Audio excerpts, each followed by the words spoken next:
राउरकेला यातायात को सुगम करने सहर ई बस चलाचल आरंभ करने सरकार निष्पत्ति नहीं।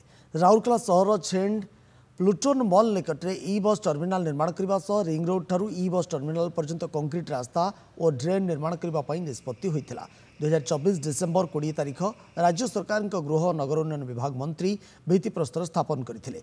4.5 मास बीती जाइए निर्माण कार्य आरंभ हो पार नंदीघोष टीवी रे खबर प्रसारण पर विभाग पक्षर तत्परता प्रकाश पाई कार्य आरंभ हो।